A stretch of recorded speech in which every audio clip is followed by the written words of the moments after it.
नाव अंकिता जाधवर आहे. माझ्या शाळेचे नाव जिल्हा परिषद प्राथमिक शाळा कुंभ. आज मी इयत्ता 3री व 4थी या दोन वर्गांना लॅटिस गुणाकार शिकवत आहे. तुम्हाला ज्या ठिकाणी शंका येईल ते तुम्ही मला सांगा, मी तुम्हाला ते समजावून सांगते. इथे आपण संख्या घेतलेली आहे 75 गुणिले 48.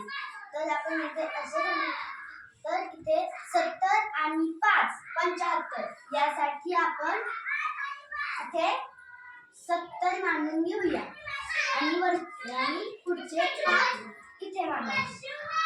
आता हे 48 मधले हे 40 आणि 8 48. तर इथे 40 आणि इथे 8 48.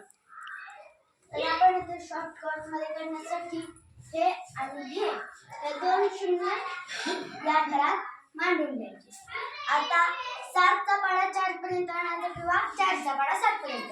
तुम्हाला जे सोपं वाटेल ते म्हणा. 7 1 7 7 2 14 7 3 21 7 4 28. 28 इथे 28 मांडून द्यायचे.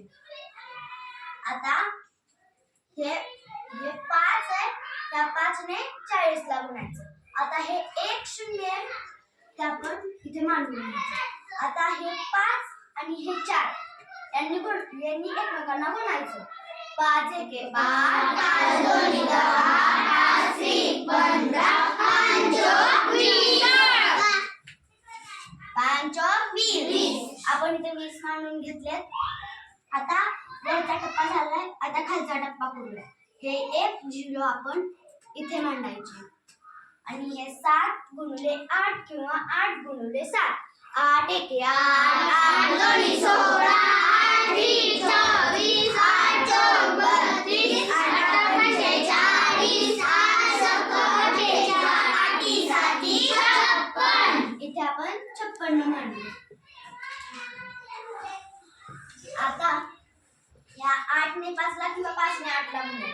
जे सोपं पडतंय ते 8 ने 5 ला गुणल्यावर सोपं पडतंय म्हणून आपण 8 ने 5 ला गुणूया. 8 8 8 2 16 8 3 24 8 4 32 8 45. इथे आपण 40 मांडून घेतली. आता या सर्व अंकांची आपल्याला बेरीज करायची. पहिला अंक काय आहे? 2800.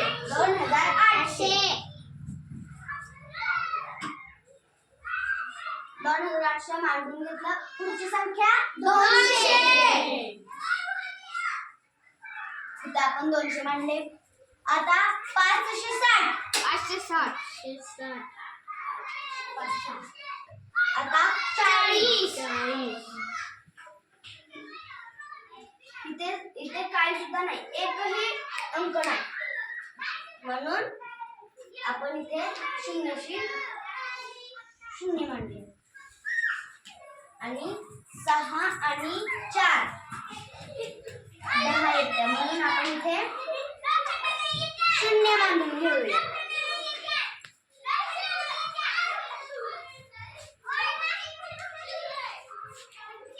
आणि 8 आणि 2 10 आणि 5 15.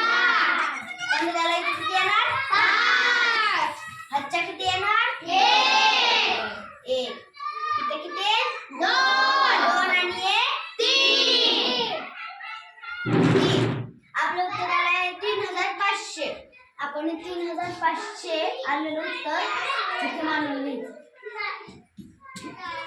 समजलं? हो.